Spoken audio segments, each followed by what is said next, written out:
नमस्कार, स्वागत है आपका डीबी लाइव ब्रेकिंग में। मैं हूं समीर आत्मज मिश्र और मेरे साथ हैं अमलेंदु उपाध्याय। संसद में लोकसभा में स्पीकर ओम बिरला के खिलाफ अविश्वास प्रस्ताव का नोटिस दिया जा चुका है और उसके बाद सदन की कार्यवाही चलनी शुरू हुई कल से, यानी बजट पर वहां चर्चा शुरू हो गई। लेकिन कई मुद्दों पर गतिरोध अभी भी बना हुआ है। खासतौर पर संसदीय कार्य मंत्री किरेन रिजिजू ने जो वीडियो क्लिप जारी की उसको लेकर हंगामा बढ़ गया है और सारी चीजें जिनको ढकने तोपने की कोशिश कर रहे थे स्पीकर ओम बिरला, वो सारी चीजें भी बाहर निकल कर आ गई हैं। और ऐसा लग रहा है कि किसी बड़े षड्यंत्र की आशंका थी कि कांग्रेस पार्टी की जो महिला सांसद प्रधानमंत्री की सीट के पास उनकी अनुपस्थिति में बैनर लेकर गई थी, उन पर हमले की आशंका थी। उसको लेकर अब बड़े सवाल उठ रहे हैं। लेकिन किरेन रिजिजू ने एक हमला फिर बोला है और स्पीकर ओम बिरला वहां फिर घिरे नजर आ रहे हैं। उन्होंने कहा है कि विपक्षी सांसदों ने उन्हें गालियां दी। क्या कुछ हुआ है, इस पर हम लोग विस्तार से बात करेंगे। और संसद की कार्यवाही आज चल रही है, लोकसभा की कार्यवाही भी चल रही है। थोड़ी देर में वहां लोकसभा में नेता प्रतिपक्ष राहुल गांधी भी बोलने वाले हैं, वहां भी आपको ले चलेंगे। लेकिन एक और बड़ी खबर है जिस पर सरकार लगातार घिरी है, और खबर यह है कि अमेरिका के राष्ट्रपति डोनाल्ड ट्रंप ने एक बार फिर प्रधानमंत्री नरेंद्र मोदी पर हमला बोला है। और वही बात कही है उन्होंने जिसको लेकर संसद से लेकर बाहर सड़क तक नारे लग रहे हैं, सरेंडर करने की बात। उन्होंने कहा, 75वीं बार उन्होंने कहा है कि मैंने ऑपरेशन सिंदूर रुकवाया, और भी बहुत कुछ बातें की हैं। क्या कुछ कहा है उस पर बात करेंगे। लेकिन क्या हो रहा है संसद में, उस पर पहले बात करते हैं। किरेन रिजिजू के उस बयान की जो उन्होंने आज कहा कि जब स्पीकर के चैम्बर में, स्पीकर के ऑफिस में कांग्रेस पार्टी के विपक्ष के सांसदों ने, उन्होंने पार्टी का नाम नहीं लिया है लेकिन विपक्ष के सांसदों ने गाली गलौज की। अब सवाल यह है अमलेंदु जी कि गाली गलौज की, उनका वो बयान हम सुनवाएंगे आपको, लेकिन जब गाली गलौज की तो ये 3 दिन 4 दिन तक ये बातें रुकी कैसे रहीं? और गाली क्या केवल संसदीय कार्य मंत्री ने ही सुनी या ओम बिरला ने भी सुनी, जिनके सामने ये सारा कुछ हो रहा था? नहीं, और सवाल ये कि गालियां ओम बिरला खाते रहे, किरेन रिजिजू देखते रहे। जी हाँ। ऐसा क्या भाई, आप जब गए वहां, एक तो ये कि आप गए क्यों जी? अगर विपक्ष के सांसद गए थे तो आप वहां किस लिए गए थे? पहला सवाल तो यही है। हाँ। इसका मतलब कि आप वहां कोई षड्यंत्र करने गए थे जी? विपक्ष के सांसदों पे हमला करने गए थे? क्या करने गए थे? क्योंकि जो वीडियो जो है, जो खुद किरेन रिजिजू साहब ने जारी किया है, उसमें साफ तौर पर देखा जा सकता है कि बीजेपी के कई मंत्री उठकर बेल में आ जाते हैं और महिला सांसदों की तरफ आगे बढ़ते हैं। तो उस और आधी अधूरी आपने क्लिप जारी की, उसके आगे का आपने क्यों नहीं दिखाया कि आप लोगों ने क्या अभद्रता महिला सांसदों के साथ की? उसके बाद की बात तो उन्होंने अपने ट्वीट में लिख दी। उस ट्वीट को भी हम लोगों ने कल दिखाया था, आज फिर उसको दिखाएंगे अभी, कि उन्होंने कहा कि हम लोगों ने रोका नहीं होता तो बहुत कुछ हो सकता। तैयारी, हमले की पूरी तैयारी थी। आज भी कह रहे हैं कि वहां अगर हम जवाब देते तो बहुत कुछ बुरा हो सकता था जी, ये कह रहे हैं। तो यानी आप बार बार धमकी दे रहे हैं कि हम बहुत कुछ बुरा कर सकते हैं, ये बताने की कोशिश किरेन रिजिजू कर रहे हैं। तो अब पता नहीं किरेन रिजिजू की नरेंद्र मोदी से क्या दुश्मनी है, कानून मंत्री पद से हटाए गए हैं इस बात को लेकर दुश्मनी है या क्या है पता नहीं। लेकिन जितना नुकसान ओम बिरला और राजनाथ सिंह ने नहीं किया नरेंद्र मोदी का, उससे ज्यादा नुकसान तो किरेन रिजिजू कर रहे हैं। हाँ। और ये आरोप सीधे सीधे मलिक्कम टैगोर ने लगाया। कल भी हम लोगों ने चर्चा की थी जी, बिल्कुल। और यहाँ पर स्पीकर ओम बिरला तो बचाने की कोशिश कर रहे थे कि प्रधानमंत्री इसलिए नहीं आए क्योंकि उनको तो तमाम मसलों पर बयान देना था, विपक्ष जवाब मांग रहा था सवाल पूछकर, उससे बचने की कोशिश की और स्पीकर ओम बिरला ने बचा भी दिया। लेकिन पूरा राज जो है वो खोल दिया किरेन रिजिजू ने। और आज फिर क्या कुछ कहा है उन्होंने कि स्पीकर के चैम्बर में विपक्षी सांसदों ने क्या कहा है, सुनते हैं पहले किरेन रिजिजू को कि क्या वो कह रहे हैं। लेकिन जबरदस्त तरीके से उन्होंने स्पीकर को भी घेर दिया है और प्रधानमंत्री नरेंद्र मोदी को भी। वहीं विपक्ष कांग्रेस पार्टी की महिला सांसदों का कहना है कि ये जो क्लिप जारी की किरेन रिजिजू ने, उसने पूरे मामले का ही पर्दाफाश कर दिया है कि खतरा किसको था, प्रधानमंत्री को था या फिर कांग्रेस पार्टी की महिला सांसदों को, जो अपना विरोध प्रदर्शन कर रही थी, प्रधानमंत्री के खिलाफ वहां पर नारेबाजी कर रही थी और बैनर लहरा रही थी। तो सारी चीजों का खुलासा उन्होंने खुद ही कर दिया। हाँ बिल्कुल, सारा खुलासा खुद ही कर दिया। और खुद ही जो थी वो उन्होंने वहां वीडियो भी जारी कर दिया। और बिरला साहब जो कह रहे थे उसकी पोल भी खोलकर रख दी किरण रिजिजू ने कि बिरला साहब मिथ्या वाचन कर रहे थे। अब किरण रिजिजू का ये सदन के बाहर दिया गया बयान सदन के अंदर बिरला साहब की काफी बड़ी मुसीबत बन जाएगा। इसको कोट किया जाएगा कि इन्होंने, किरण रिजिजू ने इस तरीके से कहा। अब इस पर ओम बिरला साहब अपनी सफाई दें, ये अब सवाल उठेगा। चूंकि ओम बिरला के खिलाफ जो अविश्वास प्रस्ताव आया है, स्वीकार होता है नहीं होता है वो बात की बात है, और होता है तो उस पर चर्चा होगी। लेकिन जब तक स्वीकार नहीं होता है तब तक तो ओम बिरला नहीं बैठेंगे। लेकिन अगर बैठ जाते हैं तो और ज्यादा बवाल होगा। और संसद चल ही इसलिए रही है कि ओम बिरला कुर्सी पर अब नहीं है। तो यानी अगर मोदी जी को संसद चलानी है तो ओम बिरला को हटाना पड़ेगा, ये भी है। फिर तो हो सकता है ओम बिरला खुद ही इस्तीफा देकर चले जाएं, ये भी हो सकता है। अगर थोड़े स्वाभिमानी व्यक्ति होंगे, और राजस्थान का व्यक्ति स्वाभिमानी काफी होता है, पता नहीं ओम बिरला साहब जो है वो इतने स्वाभिमानी है कि नहीं है। राजस्थान के जगदीप धनखड़ भी स्वाभिमानी से इस्तीफा देकर चले गए। तो बिरला साहब अगर स्वाभिमानी होंगे तो ये अविश्वास प्रस्ताव स्वीकृत होने से पहले ही इस्तीफा देकर चले जाएंगे, और स्वाभिमानी नहीं होंगे तो फिर बैठकर जो है अपने खिलाफ भाषण सुनेंगे लोगों के। जी बिल्कुल, वहां सदन के भीतर क्या कुछ हुआ उस पर भी किरण रिजिजू ने घेर दिया है स्पीकर ओम बिरला को, और यहां उनके चैम्बर में, यानी वो सदन के बाहर जो स्पीकर का चैम्बर होता है वहां पर क्या कुछ हुआ उसकी जानकारी आज 3-4 दिन 5 दिन के बाद दे रहे हैं किरण रिजिजू। क्या कुछ कह रहे हैं पहले सुन लेते हैं, उसके बाद बताते हैं किस पर किस तरह की प्रतिक्रियाएं आ रही हैं और कैसे उन्होंने स्पीकर को भी घेर दिया है, और प्रधानमंत्री तो घिरे ही हैं पहले से ही। खिलाफ मामला कैसे आप नहीं, देखिए मैंने जैसे कहा स्पीकर बहुत आहत है। स्पीकर साहब से मैंने बात भी किया है। स्पीकर साहब के चैम्बर में जाकर के गाली गलौज किया, बुरा भला कहा, फिर स्पीकर ने जो रूलिंग दिया उसको नहीं माना, और फिर राहुल गांधी जी कहते हैं कि किसी का परमिशन नहीं चाहिए उसको बोलने के लिए, वो मर्जी से बोलेंगे, रूल के बिना बोलेंगे। रिकॉर्ड में आप लोग चेक कर लीजिए, वो कहा है, उन्होंने कहा कि उनको बोलने के लिए किसी का परमिशन नहीं चाहिए। परमिशन चाहिए सदन में बोलने के लिए, जब तक चेयर से परमिशन नहीं होता है तो सदस्य नहीं बोल सकते। प्रधानमंत्री भी चेयर के परमिशन से ही बोलेंगे, सब परमिशन से ही बोलते हैं। ऐसा नहीं चल सकता है संसद की, बिना परमिशन से आप जब चाहे बोलेंगे। सर राहुल गांधी ने किन्होंने किया? स्पीकर के चैम्बर में कम से कम 20-25 कांग्रेस के एमपी जब घुसे तो मैं भी वहां गया, और जो गाली गलौज किया स्पीकर के साथ वो तो मैं आपको बता नहीं सकता हूं। स्पीकर तो बहुत नरम आदमी है, नहीं तो और भी कठोर कदम उठा सकते थे। ये कोई तरीका होता है क्या? उसमें जब स्पीकर को गाली गलौज कर रहे थे उस समय वेणुगोपाल जी भी थे, प्रियंका गांधी भी थी वहां पे, कांग्रेस के सीनियर लीडर थे, और वो भी मिला रहे हैं, इनकरेज कर रहे हैं। हमारा एमपी अगर कोई खराब बर्ताव करेंगे तो हमारे नेता रुकाएंगे ना, मना करेंगे कि ऐसा मत बोलो। उनके तो नेता ही बोल रहे हैं कि झगड़ा करो। तो ऐसा होता है क्या? राहुल गांधी तो ये एक नई बात बता रहे हैं कि स्पीकर के चैम्बर में गाली गलौज की गई, वहां ये थे भी नहीं और कैसे पता चला। और सबसे बड़ी बात ये कि क्या वहां गए स्पीकर को कोई इस पर आपत्ति नहीं हुई? अब तक उनका कोई बयान, कोई ट्वीट नहीं आया अमलेंदु जी, जबकि तमाम मुद्दों पर, और खास तौर पर अगर वो विपक्षी सांसदों से जुड़ा होता है तो तुरंत उस पर उनका ट्वीट आता है। उसके बाद ओम बिरला साहब आए हैं और आकर उन्होंने बताया है कि प्रधानमंत्री को मैंने रोक दिया आने से। तब भी ओम बिरला साहब ने जिक्र नहीं किया कि मुझको गालियां दी गई, चैम्बर में हमसे इस तरह किया गया। लेकिन इनको मालूम पड़ गया किरण रिजिजू साहब को, तो इसीलिए जो बाबा विपक्षी लोग ये कह रहे हैं कि संसद को नहीं चलने देने में सबसे बड़ी भूमिका इनकी है, किरण रिजिजू की। जी बिल्कुल, कि वहां पर संसद में नहीं चल रहा है। यहाँ स्पीकर कह रहे हैं कि बिना स्पीकर की परमिशन के कोई नहीं बोल सकता। ये बात सभी को पता है, और विपक्ष के सांसदों का यही तो है कि उनको बोलने की परमिशन दी क्यों नहीं जाती है, और जब बोलते हैं तो उसमें टोका टोकी की जाती है।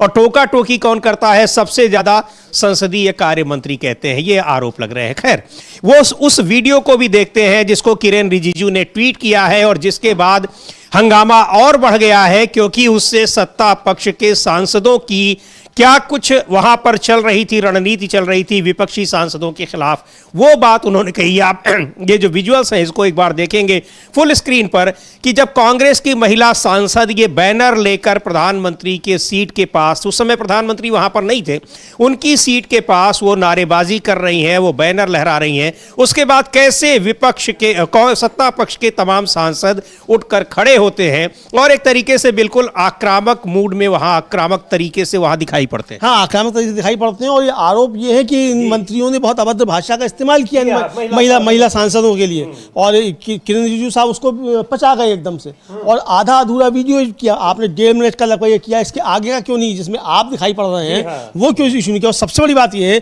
कि जो विजुअल संसद टीवी ने जारी नहीं किए वो किरण रिजिजू साहब के पास कैसे आ गए? क्या आप अंदर कर रहे थे उसका रिकॉर्डिंग कर रहे थे? संसद की सारी चीजें जो कुछ भी है वहां पर लोकसभा की, वो उनके अंडर में ही आती है, और वो चाहे संसद टीवी ही क्यों ना हो जो इन चीजों का प्रसारण करता है। एक बार इसको देखते हैं, फुल स्क्रीन पर भी देखते हैं कि कैसे वहां तमाम मंत्री, वरिष्ठ मंत्री, जिसमें अश्विनी वैष्णव, पीयूष गोयल, गिरिराज सिंह तो कह रहे ही, उनको उनका भी जिक्र करेंगे, कितनी ऑथेंटिक जानकारी इतिहास की उनके पास रहती है। जी, प्रहलाद जोशी, ये सब निकल के बेल में आ गए हैं, सब निकल के बेल में आ गए महिला सांसदों के पास। महिला सांसद कितनी है? गिनती से 4-5 है, मुश्किल से 4-5 हो, ये सब निकल के देखिए बेल में आ गए हैं और महिला सांसदों को घेर लिया एक तरीके से। जी। और एक इस वीडियो क्लिप को ट्वीट करने के साथ उन्होंने जो लिखा है वो भी बहुत हैरान करने वाला है। वो ये बता रहा है कि किस तैयारी और किस रणनीति के साथ सत्ता पक्ष के लोग आए थे, यानी अब संसद में ये करने की भी तैयारी हो रही है। लिख रहे हैं कि कांग्रेस पार्टी को अपने सांसदों के सबसे घटिया बर्ताव पर गर्व है। अगर हमने सभी बीजेपी एमपीज को नहीं रोका होता और महिला एमपीज को कांग्रेस एमपीज से भिड़ने नहीं दिया होता तो बहुत बुरा सीन होता। संसद की गरिमा और पवित्रता की रक्षा करना हमारी बहुत बड़ी जिम्मेदारी है। इसका मतलब अमलेंदु जी की विपक्षी सांसद, जाहिर सी बात है, वो संख्या में कम होंगे, और अगर वो विरोध प्रदर्शन करते हैं, सरकार के खिलाफ प्रदर्शन करते हैं, सवाल पूछते हैं, तो इसका मतलब फिर उनके साथ मारपीट की घटनाएं भी होंगी। मान लीजिए कि किसी पार्टी के पास 4-5 ही सांसद हैं, तो उनको ले आकर के 240 सांसद, फिर उनको मान लिया अकेले सांसद हैं, चंद्रशेखर आजाद अपनी पार्टी के अकेले सांसद हैं, ओवैसी की पार्टी के 2 ही सांसद हैं, सीपीआई के शायद 1 या 2 हैं। तो इस तरीके से अगर किसी के 1 या 2 हैं, खुद एनडीए के कई दल हैं जिनके 1-1 सांसद हैं, पूर्वोत्तर के सांसद आते हैं, मेघालय से आते हैं, 1 ही सांसद है या 2 सांसद हैं, तो इस तरीके के, तो आप उनके साथ मतलब मार पिटाई होगी, फिर उनको मार के निकाल दिया जाएगा। तो अब ये तो यही बताना चाह रहे हैं कि मार के निकाल दिया जाएगा। तो भाई ये बताना भी चाह रहे हैं, और जो कुछ दिखाई पड़ रहा है इस विजुअल में वो भी हम देख रहे हैं कि कैसे वहां पर सत्ता पक्ष के सांसद 4-5 महिला सांसदों को घेर रहे हैं, और उसमें तमाम महिला सांसद तो कम दिखाई पड़ रही हैं, तमाम पुरुष सांसद ही हैं जो उनके साथ वरिष्ठ मंत्री हैं। देखिए, प्रहलाद जोशी दिखाई पड़ रहे हैं उसमें धर्मेंद्र प्रधान भी आगे बढ़ते हुए दिखाई पड़ रहे हैं, किरण रिजिजू इधर को खड़े हुए हैं, गिरिराज सिंह दिखाई पड़ रहे हैं, कई मंत्री जो हैं, बड़े वरिष्ठ मंत्री जो हैं, वो सब दिखाई पड़ रहे हैं। मुझे लगता है कि अगर फुल स्क्रीन पर हम लोग देखेंगे तो आसानी रहेगी समीर जी। बिल्कुल, इसको लेकर अब क्या कहा है, घिर गए हैं खुद संसदीय कार्य मंत्री, लेकिन क्या जानबूझकर ओम बिरला को घेरने के लिए और प्रधानमंत्री को घेरने के लिए ये क्लिप उन्होंने ट्वीट किया है? और इसको लेकर की क्या चीजें हो रही हैं, कांग्रेस पार्टी ने सवाल उठाया है कि अब जो चीजें जो एक तरीके से झूठ बोल रहे थे स्पीकर ओम बिरला, चूंकि उसी दिन कहा गया कि उन्होंने जो कुछ बयान दिया है संसद में वो पूरा झूठ है, कोरा झूठ है, कोई सच्चाई उसमें नहीं है, और सच्चाई उसकी जो है वो निकल के आ गई जो संसदीय कार्य मंत्री किरण रिजिजू की इस क्लिप में जो उन्होंने जारी की है। ये क्लिप कैसे आई उनके पास, ये भी एक संसद के विशेषाधिकार का मामला है कि उनके पास ये कैसे आई। संसदीय कार्य मंत्री हैं, फ्लोर की व्यवस्था मैनेज करने के लिए वो हैं, लोकसभा में बाकी चीज़ों को मैनेज करने के लिए वो नहीं है, वो सारी चीज़ें होती हैं स्पीकर के हाथ में। लेकिन यहाँ तो अब स्पीकर के पास ये सूचना आती है कि आपको किस विषय पर सवाल पूछने की अनुमति आपको देनी चाहिए, किस पर नहीं देनी चाहिए। हाँ बिल्कुल, ये देखिए अब फुल स्क्रीन हम लोग देख रहे हैं समीर जी कि देखिए किस तरीके से पहले अश्विनी वैष्णव खड़े होते हैं, फिर प्रहलाद जोशी खड़े होते हैं, पीयूष गोयल आते हैं, हाथ जोड़ते हुए गिरिराज सिंह दिखाई पड़ते हैं, धर्मेंद्र प्रधान दिखाई पड़ रहे हैं, ये सब तब से घेरे हुए हैं। मतलब देखिए आप किस तरीके से उधर निकल के अर्जुन राम मेघवाल बाहर गैलरी में आ जाते हैं। तो इस तरीके से कई मंत्री जो वरिष्ठ मंत्री जो हैं वो उठकर खड़े हो जाते हैं और सदन में किस तरीके से व्यवस्था मंत्री फैला रहे हैं, ये देखने में आ रहा है। बिल्कुल, वहां पर किस तरह से अव्यवस्था मंत्री और सत्ता पक्ष के सांसद ये फैला रहे हैं। और यही कहा जाता है कि जो संसद की कार्यवाही बाधित होती है वो सत्ता पक्ष के लोगों, और यहां तक कि खुद संसदीय कार्य मंत्री, कोई भी विपक्ष का सांसद बोलता रहता है, पड़ाक से उठकर खड़े हो जाते हैं और आपत्ति जताने लगते हैं। हाँ, तुरंत आपत्ति इसको जताने लगते हैं, खुद बोलने मतलब उठकर खड़े हो जाते हैं। और सबसे ज्यादा डिस्टर्ब जो है वो किरण रिजिजू ही करते हैं, और खुद नारेबाजी करते हुए दिखाई पड़ते हैं किरण रिजिजू। भाई जिस समय ऑर्डर में नहीं है सदन, तो उस समय आप क्यों उठकर खड़े हो जाते हैं? और जाने क्या क्या आरोप आप लगाने लग जाते हैं। तो ये इसको लेकर किरण रिजिजू के ऊपर भी काफी ज्यादा सवाल जो है वो विपक्ष के हैं कि संसदीय कार्य मंत्री ही संसद की कार्रवाई नहीं चलने देते। जी बिल्कुल। और क्या कह रही है कांग्रेस की सांसद ज्योति मणि, उनको भी सुनते हैं और वो यही कह रही है कि सारा खुलासा, पूरा जो कुछ षड्यंत्र था उसका खुलासा किरण रिजिजू की इस वीडियो क्लिप ने कर दिया है। उसमें साफ पता लग रहा है कि खतरा किसको था, ये प्रधानमंत्री को था या फिर कांग्रेस की महिला सांसदों को ही एक खतरे की आशंका थी, जिस तरीके से वहां व्यवहार हो रहा है। सुनते हैं ज्योति मणि को, कांग्रेस की सांसद हैं, और ये उसके बाद अब एक और नया खुलासा कर दिया किरण रिजिजू ने कि अब यहां पर स्पीकर के चैम्बर में गाली गलौज की जाए। हाँ, इसी स्पीकर के चैम्बर में गाली गलौज, मतलब लगातार जो है वो ओम बिरला को निपटाने पर लगे हुए हैं किरण रिजिजू। ये समझा जा सकता है क्या खुद अब लोकसभा स्पीकर बनना चाहते हैं कि हटे बिरला जी तो मैं बनूं, क्योंकि संसदीय कार्य मंत्री का काम उबाऊ हो गया है, कानून मंत्री के पद से मोदी जी ने हटा दिया था, तो हो सकता है कि कुछ संभाल भी नहीं पा रहे हैं मतलब इस काम को। अब वो संसदीय कार्य मंत्री होकर कहेंगे झूठ में कि यहाँ विपक्ष के लोग ये कर रहे हैं, स्पीकर के ऑफिस में जाकर विपक्ष के लोग गाली गलौज कर रहे हैं। अब कह रहे हैं कि ऐसी गाली दे रहे थे कि हम उसको कह भी नहीं सकते, और गाली किसको बता रहे हैं, वो उनको केसी वेणुगोपाल को। अब केसी वेणुगोपाल अपनी भाषा में अगर गाली दे रहे होंगे, केरल से आते हैं, तो इनके समझ में क्या आ रहा होगा? नहीं, ये विद्वान आदमी, वो कुछ भी कह रहे होंगे तो उसको ये गाली समझ रहे हैं। ये विद्वान आदमी है, उन्होंने नाम लिया होगा और ये उसको गाली समझ गए होंगे। ये भी तो हो सकता है। तो अब इनकी समझ के ऊपर किसको गाली समझो, किसको क्या समझो। दूसरे की भाषा है, उसको आप नहीं समझते तो आप उसे गाली समझेंगे। वही तो अब क्या है। और केवल यही, इन्हीं को केवल सुनाई पड़ी, ये भी बड़ी हैरानी की बात है। बहरहाल क्या कह रही है कांग्रेस की सांसद ज्योति मणि, जो कि उस समय थी वहां पर प्रदर्शन के समय, और जब घेर लिया सत्ता पक्ष के लोगों ने, खासकर सीनियर मिनिस्टर्स ने, तब फिर उस पूरे जो सीन दिखाई पड़ा है और जिसका क्लिप जारी किया है किरण रिजिजू ने, उसके बारे में कह रही हैं कि सारा कुछ पर्दाफाश खुद ही कर दिया संसदीय कार्य मंत्री ने, और यह बता दिया कि स्पीकर ओम बिरला किस तरीके से गलत बयानी कर रहे थे। सुनते हैं कांग्रेस की सांसद ज्योति मणि को। Posted the video of that incident when what happened in Lok Sabha, saying that if the women MPs of the BJP confronted the Congress MPs, a very ugly scene would have been witnessed. So how do you tweeted on it also? Yeah. See, my thing is actually generally there is a convention in the house that this kind of thing should not be put outside the house in a public domain.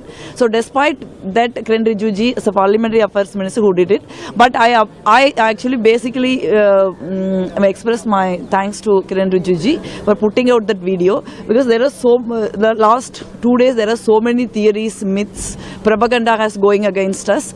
Even Honorable Speaker quoted in the Parliament said there is an untoward incident will happen. So this video basically broke that myth. So we, the women MPs, Congress MPs, actually went to the treasury benches holding a banner in our hand, peacefully is standing there waiting for the Prime Minister to express our protest, because leader of opposition was not allowed to speak.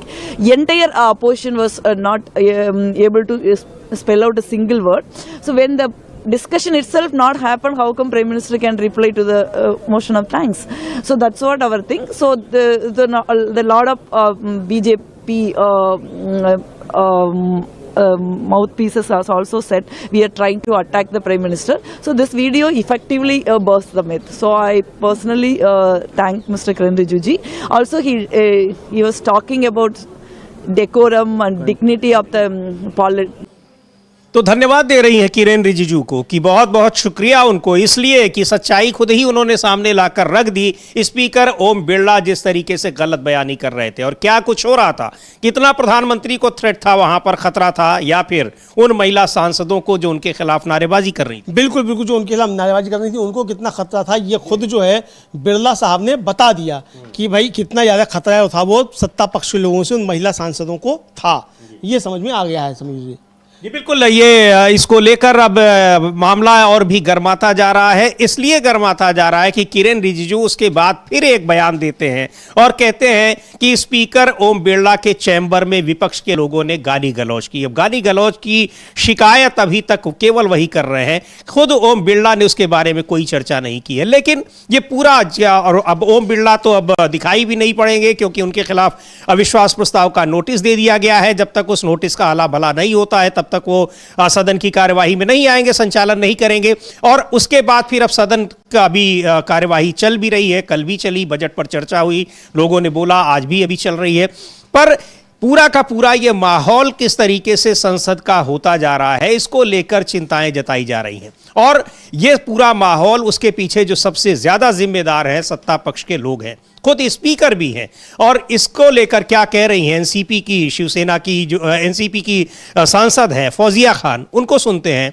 और संसद की गरिमा को किस तरह से ठेस पहुंचाया जा रहा है, लोग चिंतित हैं, खासकर जिन्होंने पुरानी उन संसदीय परंपराओं को देखा है, लंबे समय से सांसद रहे हैं और संसदीय प्रक्रियाओं से जुड़े हुए हैं। तो सुनते हैं एनसीपी जो शरद पवार गुट की सांसद हैं फौजिया खान क्या कह रही हैं।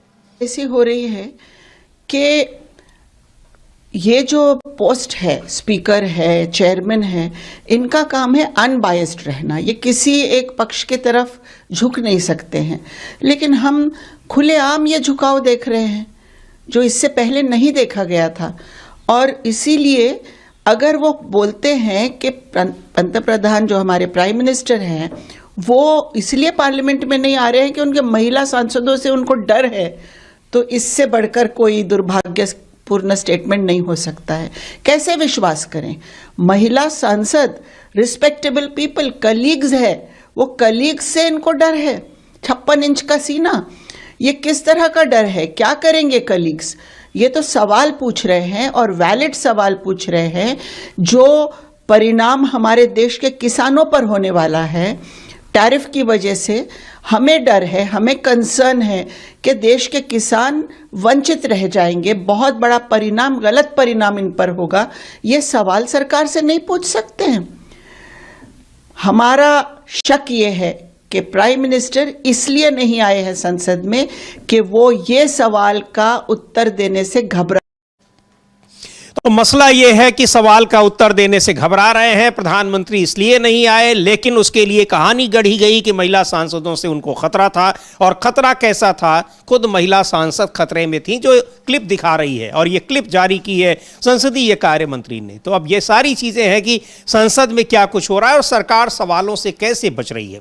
सवालों से बच रही है तो संसद में चर्चा नहीं होगी, संसद की कार्यवाही चलने नहीं दी जाएगी, पुस्तक पर रोक लगा दी जाएगी, सेना के अधिकारी भी कुछ नहीं कह सकते हैं, रिटायरमेंट के बाद कुछ नहीं कह सकते हैं। और उनको भी किस तरीके से राष्ट्र विरोधी बताने की कोशिश हो रही है, यह भी बहुत समझ में आ रहा है कि उनकी किताब जी नहीं, सेना को ही राष्ट्र विरोधी बताने की कोशिश हो रही है। जी हाँ, अगर एक्स आर्मी चीफ जो है वो मन की बात नहीं कह सकता समीर जी, तो आप सेना को ही राष्ट्र विरोधी साबित कर रहे हैं। तो ये सरकार तो यहां तक पहुंच गई है। बिल्कुल कि सेना ही अगर आपकी हाँ में हाँ नहीं मिला रही है तो वो भी राष्ट्र विरोधी हो गई है। तो ये सब कुछ कहां जा रहा है इन सारी चीजों को लेकर। और सुनते हैं केसी वेणुगोपाल क्या कह रहे हैं कि किस तरह से इन लोगों को डर है, किस बात का डर है। और उसी डर का नतीजा है कि अनाप शनाप बयानबाजी कर रहे हैं। किरेन रिजिजू बता रहे हैं कि गाली गलौज की गई। आज तक के इतिहास में कभी किसी पार्टी के सांसद ने, कांग्रेस पार्टी को तो छोड़ दीजिए जिसका लंबा इतिहास सरकार चलाने का भी रहा है, विपक्ष में भी बैठने का रहा है, उसके सांसदों को छोड़ दीजिए, किसी भी पार्टी के सांसद ने कम से कम इस तरीके से इस मंच पर कि स्पीकर के दफ्तर में गाली गलौज वाली भाषा का इस्तेमाल ना किया हो। हां, बीजेपी के सांसदों ने सदन के भीतर जरूर गाली गलौज का इस्तेमाल किया है, वो सबने देखा है। लेकिन उन सांसदों को इनाम मिला है, उनको प्रमोट किया गया है, उनको और ऊंची जगहों पर पहुंचाया गया है। पर विपक्ष में अभी जो पार्टियां हैं, अलग सत्ता पक्ष और विपक्ष की हम मौजूदा समय की बात कर रहे हैं, उन पार्टियों के किसी भी नेता ने इस तरीके से तो नहीं किया है। पर आप कह रहे हैं कि गाली गलौज की गई है और केवल आप ही ने उस गाली गलौज को सुना।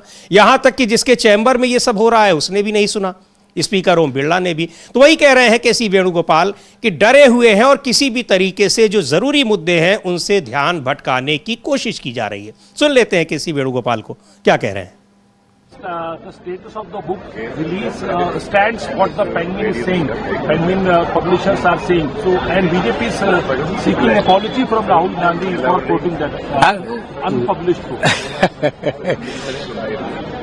I don't understand how much scared they are showing on this issue. Why they are afraid of all these things? We are not afraid. Whatever they want to do, let them do it. We are very clear about it. Whatever we told in the parliament and outside the parliament is very clear and very true. We are on it completely.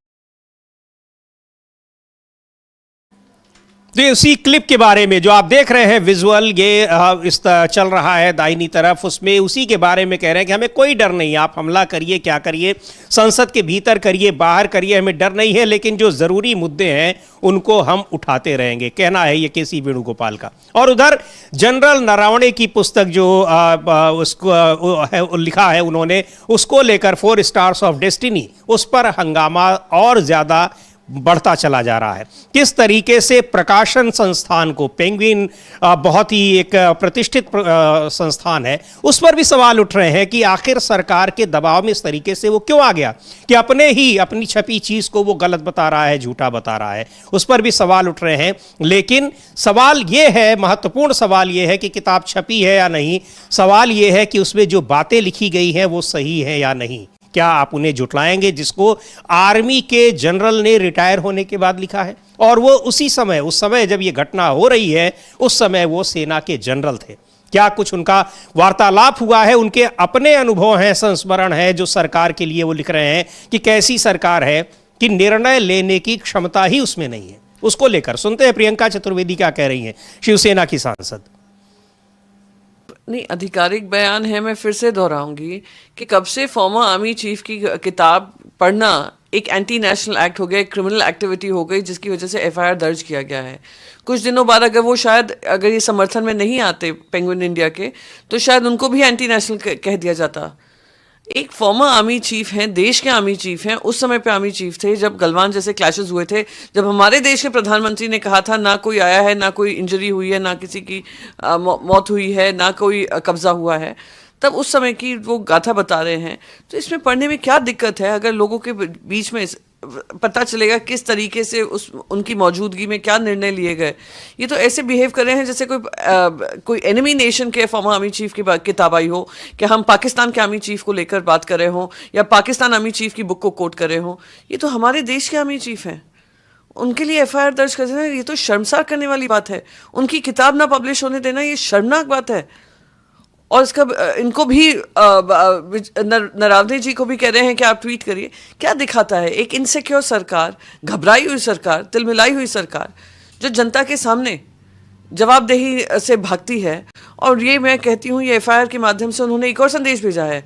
देश के सारे arm forces के जो भी senior पद पे हैं, उन सबको उन्होंने ये संदेश भेजा है कि अगर आप हमारे कार्यकाल में कोई किताब लिखोगे, हमारे कार्यकाल में सर्व करोगे, फिर किताब लिखोगे, तो हम भी आपके पीछे आएंगे। पहले तो विपक्ष के पीछे आते थे, ईडी, सीबीआई, इनकम टैक्स छोड़कर, फिर इंडस्ट्रियलिस्ट के पीछे भागे, अब आप लोग फॉर्मर आर्मी चीफ्स के पीछे कर रहे हैं। ये शर्मनाक है।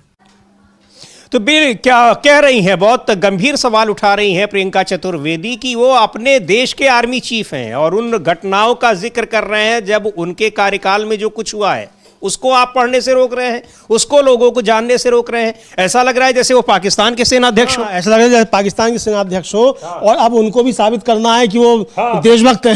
देशभक्त है कि नहीं, ये उनको भी साबित करना है कि वो देशभक्त हैं। तो चूंकि ये कहीं ऐसा ना हो कि वो चुनाव आयोग कुछ नोटिस भेज दे उनको, क्या बताइए कि नागरिक है। हाँ, बिल्कुल भेज सकता है। आर्मी के बड़े अफसरों को नहीं, आर्मी चीफ जो है एडमिरल अरुण प्रकाश, उनको भेज दिया, उनको, उनकी पत्नी को, तो इनको भी भेजा जा सकता है। और ये साफ तौर पर देखा जा सकता है। इधर समीर जी, संसद के बाहर जो है, मतलब ये प्रदर्शन हुआ है सांसदों के गलत और गैर कानूनी सस्पेंशन के खिलाफ।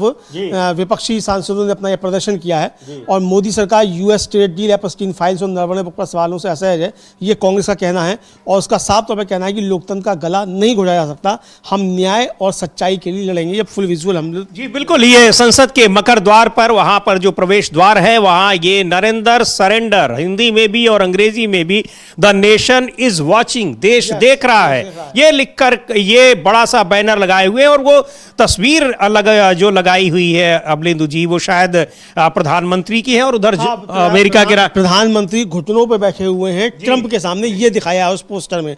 कल भी ये पोस्टर राहुल गांधी दिखा, कल राहुल गांधी ये पोस्टर दिखा रहे थे, तो वही पोस्टर है, ये इसको दिखाया है। और आज विपक्ष के सांसद जो बाहर बैठे हुए प्रदर्शन कर रहे हैं, निलंबित सांसद हैं, उनके समर्थन में। जी बिल्कुल, 8 सांसदों को, आपको बता दें कि स्पीकर ओम बिरला ने 8 सांसदों को निलंबित कर दिया था, इसीलिए क्योंकि वो मांग कर रहे थे कि इन मुद्दों पर चर्चा हो, ट्रेड डील पर चर्चा हो, एप्स्टीन फाइल्स पर चर्चा हो, और यहां जनरल नरवणे की जो पुस्तक है जिसका जिक्र राहुल गांधी ने किया, उस पर चर्चा हो। इन सब मुद्दों पर चर्चा कराने की मांग कर रहे थे। उनमें से 8 सांसदों को सस्पेंड कर दिया गया। उसी के विरोध में ये तमाम सांसद उनके समर्थन में हैं जिनको निलंबित किया गया है। ये लगातार यहां प्रदर्शन कर रहे हैं। नरेंद्र सरेंडर, ये बिल्कुल नारा ही बन गया है। हाँ, नारा बन गया है नरेंद्र सरेंडर, और इस पर खूब हो रहा। अच्छा, इधर एक कल जो है रात में एक आदेश आ गया है सरकार का, जो IT मंत्रालय उसका, कि अगर सरकार या अदालत किसी कंटेंट को AI जनरेटेड कर देगी फ्लैग, तो उसको 3 घंटे के अंदर हटाना होगा। अब वो 3 घंटे के अंदर हटाना होगा, तो इसके जरिए अब ये AI जनरेटेड जो तमाम आ रहे हैं, और मोदी जी इससे बहुत ज्यादा परेशान हैं, तो इसको लेकर ये लाया गया है, ये विपक्ष का आरोप है समीर जी। जी बिल्कुल, उसके कारण ये एक नया आदेश लाया गया है। लेकिन अब कल जो दिखा रहे थे अमलेंदु जी, मंत्री जी गिरिराज सिंह, उसको लेकर वो क्या ओरिजिनल है या उन्होंने उनकी कल्पना है? उसमें एक AI जनरेटेड है, और एक चित्र में जो है उनकी भांजी जो है पंडित नेहरू की, नयनतारा सहगल, वो उनके साथ में। मतलब ये निर्लज्जता की जो आखिरी सीमा होती है, उसके भी पार जाकर बीजेपी के लोग काम करते हैं। वो उस पर भी हम लोग चर्चा करेंगे, लेकिन मुझे लगता है पहले शायद सुखदेव भगत ने कहा है। जी बिल्कुल, सुखदेव, कांग्रेस सांसद सुखदेव भगत ने क्या कुछ कहा है जनरल नरवणे की पुस्तक को लेकर, और उसके प्रकाशन को क्यों रोका जा रहा है, उस किताब पर चर्चा को क्यों रोका जा रहा है? इसलिए कि सरकार की बड़ी नाकामी दिख रही है, और इसकी वजह से अब जनरल, सेना के जनरल को भी झूठा साबित करने की कोशिश की जा रही। कल यही कहा राहुल गांधी ने कि मैं तो ये कहता हूं कि प्रकाशन झूठ बोल रहा है कि जनरल नरवणे, मुझे जनरल नरवणे पर भरोसा है, मैं उनकी बात मानूंगा। खैर, सुनते हैं सुखदेव भगत को, क्या कहा उन्होंने। चाहूंगा, महत्वपूर्ण चीज ये नहीं है कि किताब पब्लिश हुई या नहीं हुई है। महत्वपूर्ण चीज ये है कि जिन बातों का ध्यान राहुल गांधी ने वहां पे सदन में आकृष्ट कराया कि हमारे संबंध कैसे हैं, अगर मैं तो ये कहना चाहूंगा कि यहां तो उल्टा चोर कोतवाल को डांटे वाली स्थिति है कि अगर हम अपने विदेश नीति या सुरक्षा के बारे में बतला रहे हैं, देश को बतला रहे हैं, सदन को बतला रहे हैं, तो आप कार्रवाई कर रहे हैं। इसलिए हमने कहा कि महत्वपूर्ण चीज ये नहीं है, महत्वपूर्ण चीज है कि उन तथ्यों के बारे, उन सत्य के बारे बतलाना ये ज्यादा महत्वपूर्ण था जिसके बारे राहुल गांधी ने बतलाया। और यहां स्थिति ये हो गई है कि पेंगुइन जो कि बर्फ में रहती है, पूरी आवाज को, पूरे विपक्ष को, पूरे लोकतंत्र को सत्ताधारी वो फ्रीज कर देना चाहती है, बर्फ की तरह वो फ्रीज कर देना चाहती है। लेकिन दिल्ली पुलिस ने FIR की है, और जब किताब राहुल गांधी आएंगे, लेकिन बीजेपी ने कहा कि फर्जी तो वो अब FIR हुई है उसके सर्कुलेशन पे कि वो कैसे किताब बिना पब्लिश हुए वो कैसे लीक हो गई। अब वही बात है, बिल्कुल सही कह रहे हैं सुखदेव भगत, लगातार हम लोग भी वो बात कर रहे हैं अमलेंदु जी, कि मसला ये है ही नहीं कि किताब रिलीज हो गई, किताब छपी नहीं छपी।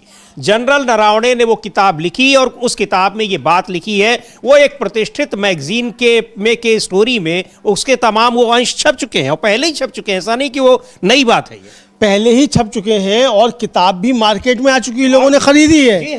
अब वो प्रकाशन, तो हम लोगों को दिखाया अभी था कि कैसे ऑनलाइन लोगों ने बुकिंग की, और उनको कहा गया कि आपके डिलीवर होने वाली किताब होने वाली, 15 जनवरी डेट दी गई, 15 जनवरी 2024 कि उस पर जो है ये डिलीवर हो जाएगी, ये दिया गया। और खुद जनरल नरवणे जो हैं, उन्होंने कहा कि मेरी किताब आ गई है और आप इसका प्री ऑर्डर बुकिंग कर सकते हैं। 2000 पढ़िए इसको, 18 दिसंबर 2023 को रात को 8:10 पर उन्होंने ट्वीट किया था, और उससे 5 घंटे पहले पेंगुइन ने ट्वीट किया था कि प्री ऑर्डर कीजिए, और शौर्य दिवस आ रहा है तो उस पर उससे पहले जो आप ये आपके लिए गिफ्ट है, इस तरीके से करके। तो अब समझा जा सकता है कि क्या बेचैनी जो है किताब को लेकर है, ये समझा जा सकता है। बिल्कुल, कि बेचैनी आखिर उस किताब में क्या है, और वो किताब में वही चीजें हैं जिसको पढ़ने नहीं दिया गया राहुल गांधी को। लेकिन हमें लगता है कि राहुल गांधी ने पढ़ा होता तब शायद उतने लोग नहीं देखते, लेकिन जितना इस सरकार ने उस किताब को प्रतिबंधित करने की कोशिश की है, उसको बैन करने की कोशिश की है, उसके बाद ज्यादातर लोगों ने उस किताब के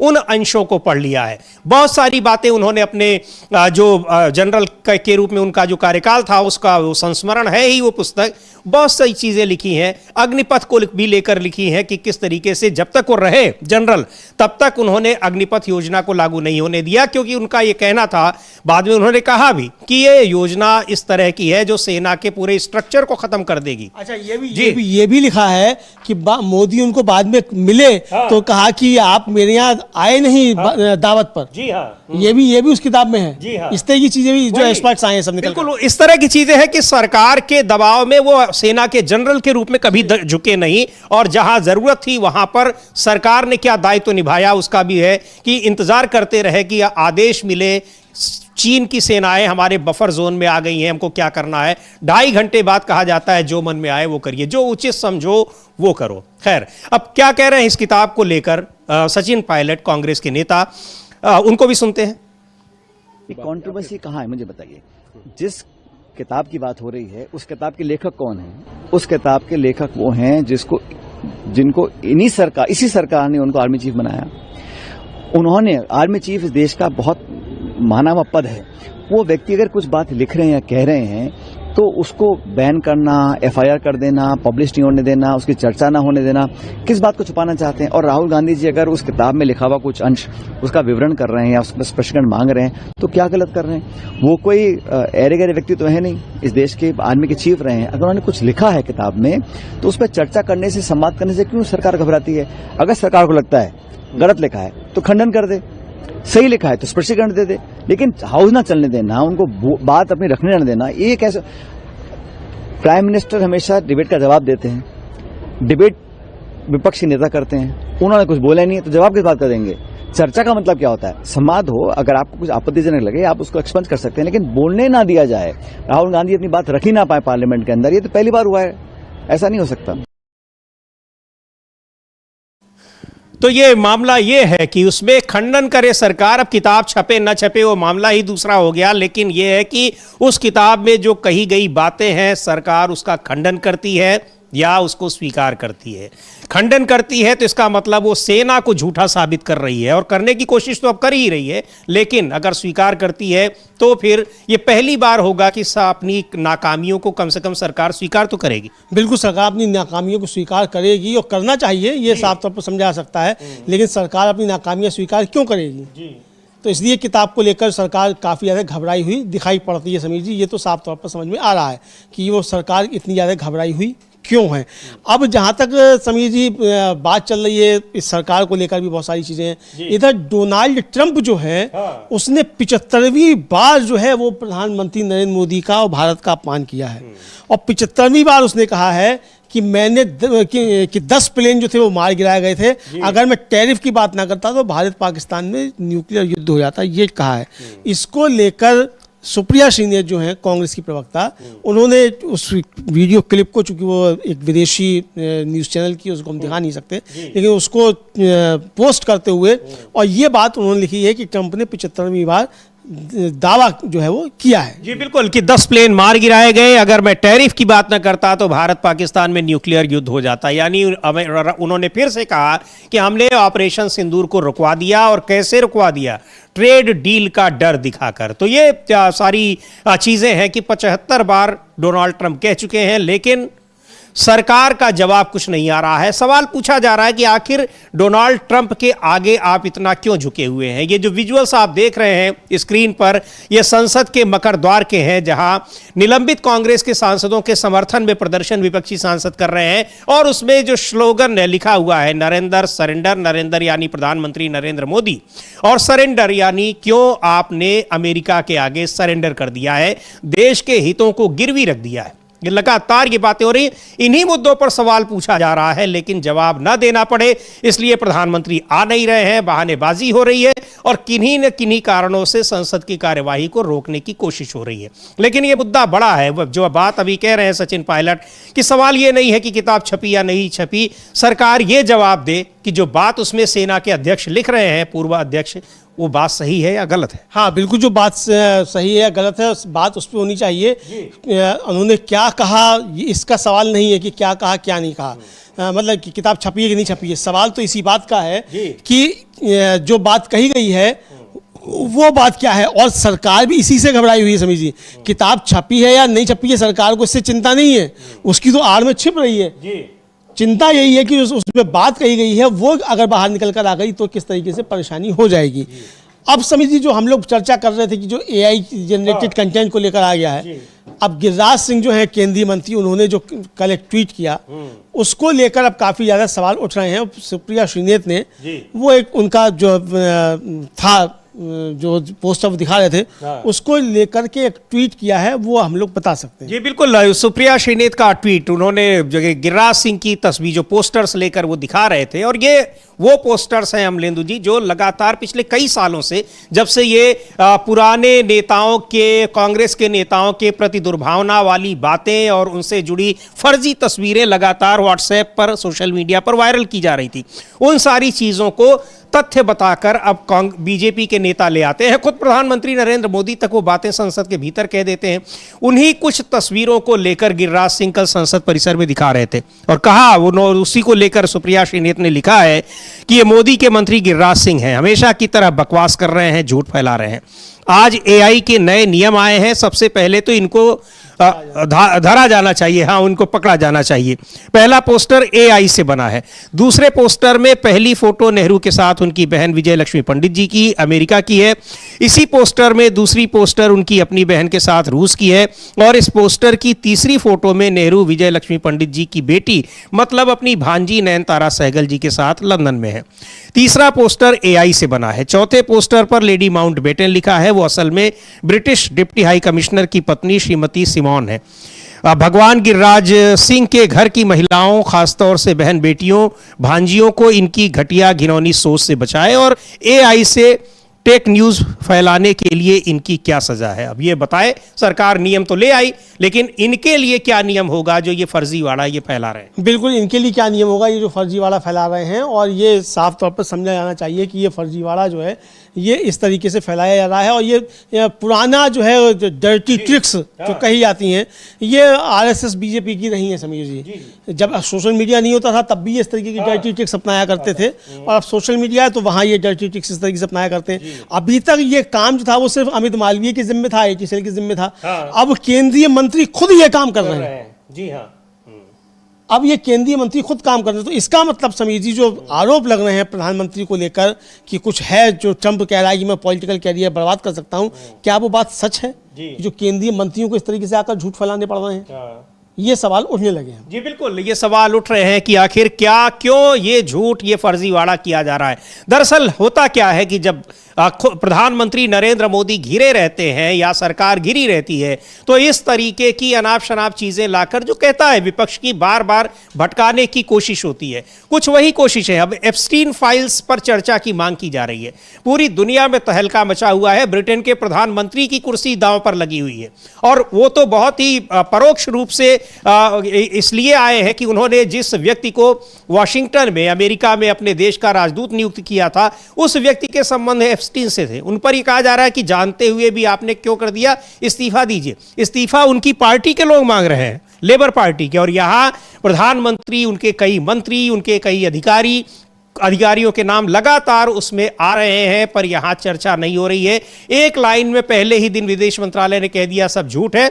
उन मुद्दों से भटकाने के लिए अब देश के ही पुराने नेताओं, पुराने प्रधानमंत्रियों के खिलाफ किस तरीके से फर्जीवाड़ा ये किया जा रहा है, ये एक मानसिकता दिखाई पड़ती है कि क्या, कैसे बचाएं प्रधानमंत्री को। बिल्कुल बिल्कुल, ये प्रधानमंत्री को बचाने के लिए कैसे बचाया जाए, ये साफ तौर पर समझ में समीर जी आ रहा है कि प्रधानमंत्री को बचाने के लिए ये काम अब ये ट्रिक्स जो है वो अपनाई जा रही हैं। तो पता नहीं ये ट्रिक्स क्या है और क्या नहीं है, तो वो जाने, उनका काम जाने, लेकिन ये ट्रिक्स जो हैं ये लगातार अब सामने आती जा रही हैं इस तरीके की। जी, इसको लेकर लेकिन एक और बड़ा सवाल, बहुत गंभीर मुद्दा है अमलेंदु जी, और वो है महाराष्ट्र में, वहां पर जिस तरीके से वहां पर एनसीपी अजीत पवार के नेता अजीत पवार की दुखद मृत्यु हुई, हवाई दुर्घटना में, उसके बाद जिस आनन फानन में उनकी पार्टी को शामिल की, फिर उनकी पत्नी सुनेत्रा पवार को डिप्टी सीएम बनाया गया, उन सारी चीज़ों को लेकर वहाँ बहुत से सवाल उठ रहे हैं। और अब रोहित पवार जो विधायक हैं, वो शरद पवार गुट के,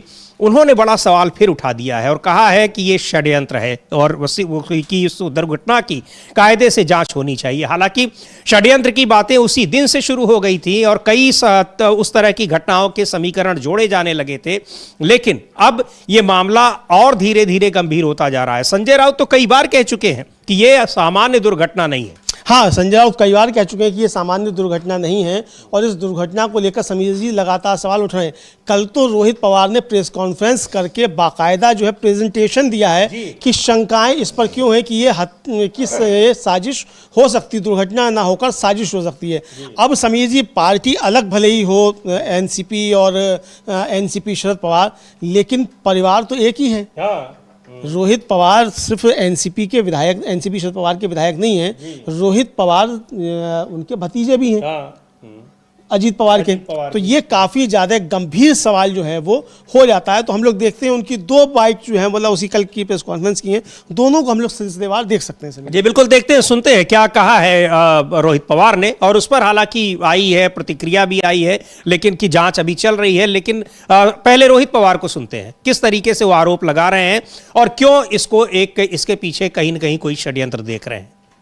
एमानी कसा होता, काय होता, त्याचं फायनान्शियल बॅकग्राऊंड काय, अजून कुठले विषय आहेत का, डिप्रेशन मध्ये होता का, मेंटल स्टेट त्याची कशी होती, डीजीसीएचे मेंटल स्टेटचे काही त्या नॉर्म्स आहेत, त्या मेंटल स्टेटचा वापर करून, प्रेशर टाकून या पायलटच्या माध्यमातून हा घात घडून आणला। अनेक प्रश्न आहेत, त्यामुळे या प्रश्नावर कुठेतरी एक इन्व्हेस्टिगेशन होणं महत्वाचं आहे।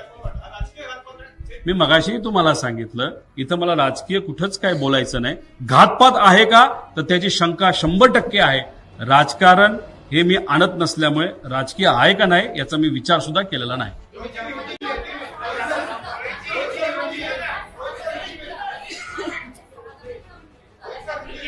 तो 6चा जो आकडा होता तो चुकीचा होता, त्याच्यामध्ये कॅल्क्युलेशन मध्ये चूक झाली। तो जो मेन रिपोर्ट असतो की किती लोक त्या विमानामध्ये आहे, तो रिपोर्ट आमच्याकडे आहे। त्यामुळे उगाच दाखवायचं आणि प्रेझेंटेशन लांबवायचं म्हणून नको त्या गोष्टी याच्यामध्ये दिलेल्या नाहीत। त्यामुळे त्या 6च्या आकड्याला कुठंच काही महत्व नाही। तो ये मराठी में कह रहे हैं और क्या कुछ कह रहे हैं, उसका जो जिस्ट है उसका हिंदी में हम आपको बता देते हैं कि उन्होंने कहा कि राज्य के पूर्व डिप्टी सीएम स्वर्गीय अजीत दादा पवार के प्लेन क्रैश को लेकर कई शक वाले सवाल उठाए उन्होंने और कहा कि एयरलाइन कंपनी वीएसआर और उससे जुड़ी कंपनियों के काम करने के तरीके पर भी संदेह है। और उन्होंने कहा कि जोर देकर मांग की कि इस प्लेन क्रैश की जांच सरकार के साथ साथ दुनिया के जाने माने एविएशन एक्सपर्ट्स की गाइडेंस में बिना किसी भेदभाव के की जानी चाहिए। ऐसा नहीं कि सरकार अपनी जांच कर ले और रिपोर्ट दे दे और पता चले कि उसमें किसी को यूं ही दोषी ठहरा दिया जाए, लेकिन उसकी जो एविएशन सेक्टर के एक्सपर्ट हैं उनके नेतृत्व में ये जांच होनी चाहिए। हाँ, एविएशन एक्सपर्ट्स के नेतृत्व में ये जांच होनी चाहिए। और इसको लेकर समीर जी, पहले ही दिन एक तो सबसे पहले संजय राउत ने इस पर सवाल उठा दिए थे। संजय राउत से पहले ही सवाल उठा दिए थे एकनाथ शिंदे ने ही, जी हाँ, कि जांच होनी चाहिए। हालांकि बाद में वो जो थे वो पलट गए थे कि मेरा मतलब इस तरीके के नहीं था, लेकिन सवाल तो उठा दिए थे देवेंद्र फडणवीस ने भी। उन्होंने तो बाकायदा राम मोहन नायडू जो केंद्रीय मंत्री हैं, एविएशन मिनिस्टर हैं, उनको पत्र लिखा है कि इसकी जांच कराई जानी चाहिए। तो भाई जांच सरकार क्यों नहीं करा रही है, सवाल तो इसको लेकर उठ रहे हैं कि जांच क्यों नहीं होनी चाहिए।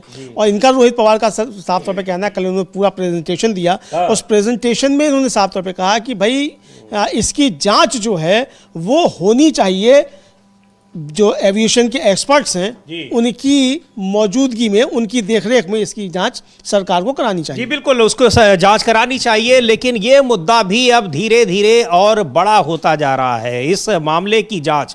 और ये पहली घटना थी जिसके घटना के तुरंत बाद षड्यंत्र की जांच की मांग होने लगी। उससे पहले की घटनाओं में बाद में होती थी, लेकिन यहां पर जैसे ही ये घटना हुई उसके बाद से ही ये सवाल उठने लगे थे।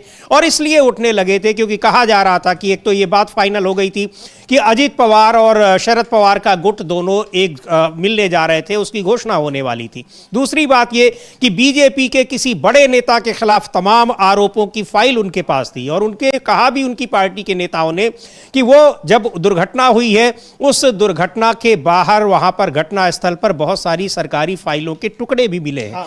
तो यानी वो उन चीजों को लेकर जा रहे थे। तो फिर ये कुछ ऐसी चीजें हैं जिससे संदेह की गुंजाइश बढ़ जाती है। वही बात कह रहे हैं रोहित पवार कि तमाम ऐसे पॉइंट्स हैं जहां पर शक हो रहा है, संदेह हो रहा है, इसलिए इसकी जांच केवल राज्य सरकार ही नहीं बल्कि उसमें एविएशन सेक्टर के एक्सपर्ट्स को भी उस जांच में शामिल होना चाहिए। बिल्कुल, एविएशन जो सेक्टर के जो एक्सपर्ट्स हैं उनको इसमें शामिल होना चाहिए और ये निष्पक्ष जांच हो, बाहर के लोग भी इसमें शामिल किए जाएं, क्योंकि ये सिर्फ एक समझिए दुर्घटना भर नहीं है, इसको समझाना चाहिए। ये दुर्घटना से ज्यादा बढ़कर ये है कि एक राज्य का उप मुख्यमंत्री और उसके साथ साथ एक पार्टी का अध्यक्ष उसकी जान गई है और इसमें क्या खिलाई बरती गई।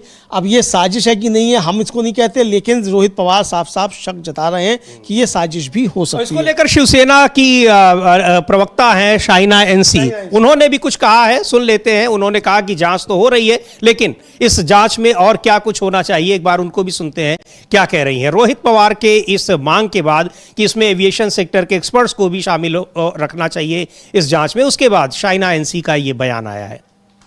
Having said that, this high-level probe is anyway underway. So what is the sensationalism that he's trying to create? He's talking about international agencies to uncover the truth. I mean, do understand that when an accident takes place, it's most unfortunate and we would want to get to the bottom of it, but don't try to sensationalize something which is not in anybody's hand now. क्या कहेंगे आप रोहित पवार के statement? तो ये कह रही कि इसमें सेंसेशन फैलाने की कोशिश है, मांग की जा रही है, लेकिन चूंकि उनको इस जांच पर भरोसा नहीं होगा रोहित पवार को, इसीलिए वो कह रहे हैं कि जिस तरह से जांच हो रही है उसमें एविएशन सेक्टर के एक्सपर्ट्स भी होने चाहिए। बिल्कुल, और जांच मतलब ये जांच की मांग जो है कोई गैर कानूनी तो है नहीं, कानून के अंतर्गत ही जांच की मांग की जा रही है कि कराओ। सवाल ये कि जो लोग कह रहे हैं कि जांच नहीं होनी चाहिए वो क्यों कह रहे हैं कि जांच नहीं होनी चाहिए? बिल्कुल बिल्कुल, हाँ, ये सवाल है सबसे ज्यादा कि जांच क्यों नहीं होनी चाहिए। तो अब इसको लेकर काफी ज्यादा सवाल उठ रहे हैं और फिर हम कहेंगे कि ये सिर्फ एनसीपी शरद पवार के विधायक की मांग नहीं है, ये अजीत पवार के परिवार के सदस्य की मांग है।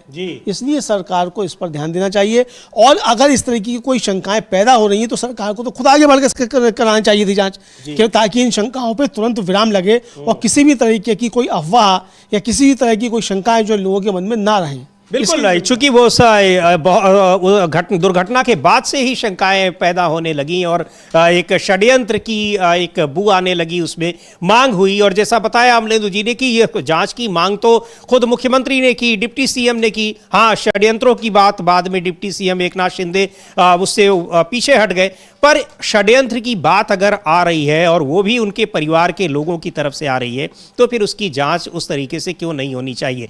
बड़ा सवाल है। लेकिन ये भी बड़ा सवाल है कि जो लोग इस उनकी वो सरकार की ही जांच को सही मान रहे हैं वो ऐसा क्यों कर रहे हैं? बहुत सारे सवाल हैं, लेकिन बड़ा मुद्दा जिस तरीके से संसद में संसदीय कार्य मंत्री ने स्पीकर ओम बिरला और खुद प्रधानमंत्री नरेंद्र मोदी को घेरने की कोशिश की है, तो ये बड़ा दिलचस्प हो गया है कि अब आगे क्या होता है।